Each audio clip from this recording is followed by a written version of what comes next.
vertical. Essa pessoa é benigna, porque ela entende o tanto que as pessoas estão na distorção da realidade daquilo que Deus fala que elas são. Então você tem paciência, vou te explicar. Você olha para uma pessoa que é extremamente nervosa, você que é tolo fica nervoso junto com ela. Você que é sábio, e a palavra dá uma recomendação: nunca diga que você, e nunca se ache sábio, porque o tamanho da sabedoria de Deus vai mostrar que quanto maior o seu ponto de contato com Ele, maior a sua ignorância. Você tem que saber disso. Agora, quando você entende que as pessoas estão debaixo de bloqueios, que elas estão destruídas, a sua paciência vai aumentar 1000 vezes. Isso é sabedoria. A pessoa que tem sabedoria, por exemplo, horizontal, tudo que acontece ela vai dando conta de resolver no meio do percurso. Eu vou correr em grupo com 10 pessoas, eu estou correndo, eu penso na minha vida, na vida do outro, na vida do de trás, o tempo inteiro. Sabedoria de tipo, cara, presta atenção, se esse cara deslizar, mexer no celular na rua, você está na rua, o cara te mata, passa para cima da calçada. Isso é sabedoria horizontal. A vertical tem o mesmo comportamento, todos eles. As pessoas passam a amar mais as pessoas, os outros. Ele passa a servir mais, porque ele entende que o cor da sabedoria, o aumento dessa frequência está intimamente ligado no transbordo. O ganancioso tem tanta pressa de ficar rico que nem percebe que a pobreza está chegando. Eu amo esse versículo. O ganancioso, ele troca tudo por dinheiro. Eu vou tirar 2 coisas de dentro do seu coração agora, você vai ficar revoltado, e às vezes você usa isso de forma errada, sem saber que é pejorativo. Algumas pessoas aqui aprenderam em casa: você tem que ter ambição. Não tem. Você tem que parecer alguém que acorda todo dia não preocupado com isso, porque isso é acessório. Isso é a resposta daquilo que você plantou. Então vamos tratar a sua alma agora, tá? Ganância, a pessoa troca tudo por grana. Ambição, troca pessoas por coisas. Eu vou explicar, vocês querem? Alguém fala, me prova, fala. Tem um menininho pequenininho na sua casa, e você trabalha doidado para dar a escola boa para ele, comida para ele, tudo. E você não tem uma casa, e você põe um motivo no seu coração, uma ambição: vou trabalhar para dar uma casa própria para minha família. E você consegue comprar essa super casa em 18 anos. E essa casa, quando ela está pronta, seu filho está pegando a faculdade e indo embora. Peraí, não era melhor você ficar com um projeto de morar de aluguel, ter tempo com a sua família, do que passar uma vida inteira contando uma mentira ambiciosa do seu coração? Porque seu propósito nunca foi dar uma casa para o seu filho. Seu propósito foi treinar ele para cumprir o propósito que Deus colocou no coração dele. Não tem nada a ver com casa nem com escola, tem a ver com paternidade e maternidade. Quem é um ambicioso acha que alguma coisa legítima vai aprovar o comportamento dele. Pablo, como que faz? Eu fiquei órfão agora, porque eu achava que tinha que ter ambição, tinha que ter garra. Garra é uma coisa, ambição é outra. Ambição é um motivo que você vai colocar, esse motivo vira o número 1 da sua vida. O número 1 da sua vida você nem precisa colocar, Deus já colocou aí dentro, você não precisa criar ele. Chama propósito. Você não precisa ficar caçando isso, você só precisa ativar a sua identidade. Fala assim, para ativar o propósito, tem que ativar a identidade. Esquece, não clarifica propósito sem ativar a identidade. Não insista. Alguém fala, não, vou fazer um teste vocacional. Coitado, se você pegar um cara que tem a mente deturpada, ele vai te arrumar uma função que você parece, pelas competências de hoje, é o que você vai definir para o resto da sua vida. Imagina colocar um peso de uma decisão num adolescente, desde os 14 anos. Qual faculdade você vai fazer? Aí ele ouve os conselhos de quem é dinheirista. Isso aqui dá dinheiro, hein? Não, é o seguinte, você tem uma habilidade. Ué, mas peraí, se eu quiser ter outra habilidade, eu posso. É só desenvolver. Qualquer habilidade que você quiser, você está tantas horas, X horas de conquistá-la. Mas eu não tenho predisposição. Aí começa as desgraças de desculpa uma atrás da outra. Não, se eu vou olhar o horóscopo diz que eu não sou bom nisso. Meu filho, você acha que ia dividir esse povo todinho nesses 12 perfilzinhos? Tantos horóscopos tem? 12? Vocês que ficam vendo essas besteiras aí. Deixa eu te explicar uma coisa. Eu queria muito acreditar nesse tanto de coisa. Uma hora, eu já estudei, achei bonitinho. E você fica lendo, se você quiser identificar, você acha um ponto em comum com cada um. Só que eu fico perguntando, as pessoas que nasceram no mesmo dia, no mesmo mês, aonde que elas estão? O que muda a sua vida não é a sua condição, não é o seu horóscopo, não é de onde você veio. São as decisões que você toma. São os lugares, as pessoas, as ideias, as ações e os resultados. Que mané horóscopo? Você que gosta disso, isso é a desculpa para você ficar contando para você todo dia por ser fracassado. Você nunca vai achar um bilionário ou um multimilionário falando, eu agradeço o meu horóscopo. Você já viu alguém fazendo isso? É só pobre que conversa fiado com isso.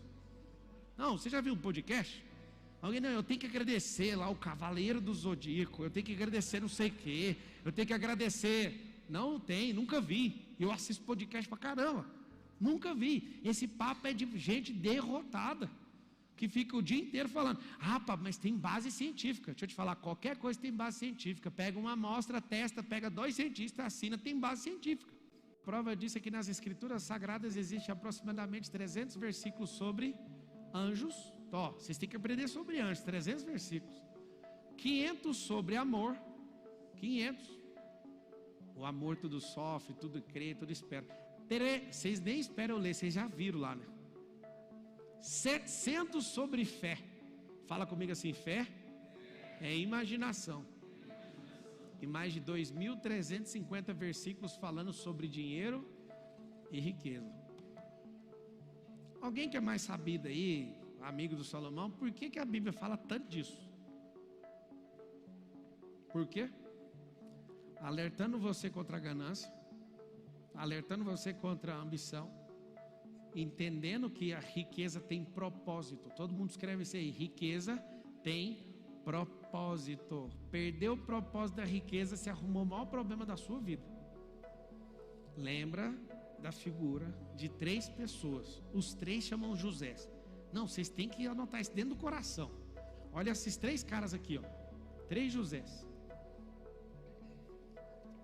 Se você tiver a habilidade de voltar 1 hora no tempo, porque já vai acabar essa palestra, que merda. J1, J2, J3. Quem é o José 1? Conhece ou não? Egito. José do Egito foi treinado pelo pai dele, te mostra os versículos todos. Jacó treinou José para ser uma máquina. Segundo José, o pai de Jesus. É o pai de Jesus? Pai de Jesus. Terceiro José, vocês sabem quem é? Arimateia. José de Arimateia. Nós temos 3 Josés. Um treinou a maior riqueza que já aconteceu, foi o maior gerador de riqueza, pai de Jesus. Padrasto, você não ficar emocionado aí, meu Deus, que é pai, entendeu, né? Egito, pegou a nação mais próspera da terra. A lei egípcia falava que forasteiro não podia, até isso ele conseguiu por causa de um conselho. Por que você tem que amar a sabedoria? Vai abrindo em Provérbios 4:7, daqui a pouquinho já deixa no jeito aí. Quando você entende o que é sabedoria, você vai lembrar da história dos 3 Josés. Aquele José lá do meio, ele teve uma morte precoce. Tanto é que nem a Bíblia fala dessa morte, ele só desaparece. Vocês já perceberam? Vocês que lê Bíblia? Sumiu. Ele treinou aquele que era a riqueza em pessoa aqui na terra.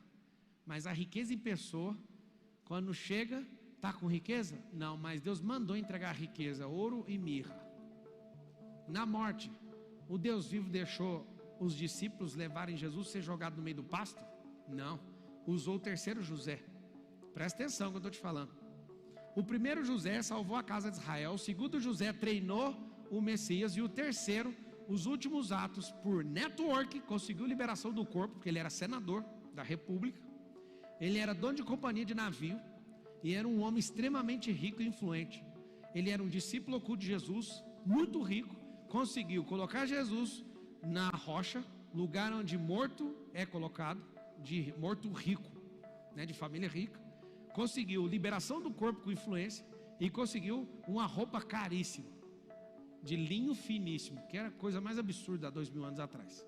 Esses 3 Josés, eles cumpriram o propósito deles, os 3. Aquele pequeno, para cumprir, o primeiro foi perseguido, o pai de Jesus teve que fugir, o terceiro, o mais próspero de todos, pessoalmente em riqueza, entendeu para que servia a riqueza, e em nenhum momento Jesus repreendeu ele pela riqueza. E quem que termina com a história de Jesus, liberando o corpo, arrumando linho finíssimo e colocando ele no lugar onde um muito rico era sepultado?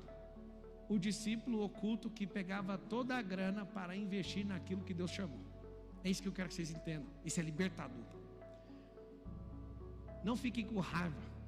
O primeiro José poderia ficar com raiva dos irmãos e matar eles de fome, mas ele teve discernimento que a expulsão e a perseguição era, porque senão José nunca cumpriu o propósito. Então às vezes vocês vão ser perseguidos, isso faz parte do propósito. Quando você entender que você está num papel de José, pai de Jesus, você é um preparador do caminho, é o mesmo papel de João Batista, passou do limite. Talvez você não tenha compreensão das escrituras, lá está escrito que o João Batista não vai entrar no reino. Não está escrito assim, está escrito assim, ó. Ele é o maior do nascido entre mulheres, porque teve a maior revelação, e a revelação foi concluída porque ele viu com os próprios olhos o Salvador. Então ele é o maior de todos os nascidos de mulher. Aí fala, mas ele é o menor do menor dos que estão no reino. Menor é o último da fila, e menor do menor é o que está fora da fila. E aí quando você tem essa compreensão, você chora, porque Jesus falou, você não vai reinar. Foi obstinado. Sabe o que ele foi? Ambicioso. Ele ficou com raiva de Jesus, porque Jesus não foi libertar ele na cadeia, e chegou a falar uma atrocidade. É você mesmo que a gente tem que esperar? Ah, Paulo, então você vai ensinar a Bíblia? Não, a Bíblia eu ensino 4h59 da manhã. Eu estou falando de sabedoria, e o problema de mexer com sabedoria é que não dá para falar das suas coisas do dia aqui de baixo. Mas se vocês quiserem falar da horizontal, eu posso falar só a sua linguagem. Está querendo subir a pressão para você entender. Fala com a boquinha, todo mundo escreve assim, ó, riqueza tem propósito. Por que ganhador de Mega Sena joga tudo no lixo? Porque não tem propósito. É aquele agonizante na mão dele. Ele não sabe o que fazer com aquilo. Por isso que ele tem que devolver para o mercado. O princípio da sabedoria é, fala todo mundo, vamos ler em uma só voz. Lê assim, ó, adquire a sabedoria. Fala, sim, contudo o que adquire entendimento. O que eu entendi disso aí quando eu tinha 12 anos de idade? Eu pensava, eu tenho que dar meu dinheiro para os outros. É isso que eu entendi. Aí eu fui crescendo, percebi algo. O tal do network, a gente não compra foto com os outros, a gente compra a sabedoria que está na pessoa. Então, quando eu vou chegar perto e eu gasto grana para estar perto, eu estou comprando energia e resultado. Se você vê um Rolex de 150 mil no meu braço, tem um motivo, vocês querem saber ou não? A culpa está na frequência que eu acessei andando com gente de jeito. Um dia um grande amigo, o Kaiser, ele veio querendo me dar um Rolex e me fez uma pergunta. A falta de sabedoria me custou 150 mil reais. Ele falou, e aí, o que você acha de Rolex? A resposta do tolo, sai de mim, nunca mais. Eu odeio tolice. O tolo justificando o excesso de pobreza interior. Eu acho besteira vocês pagarem isso. Um Rolex é só comprar um caço, compra qualquer coisa. Eu nem importo com o relógio. E o Kaiser ia me dar um relógio e não deu. Ele falou, é ruim dar algo de valor para alguém que não dá valor para isso. Virou as costas e foi embora. Tá tudo bem. A falta de sabedoria vai fazer você não prosperar e não ganhar os bônus no percurso, por causa da sua tolice.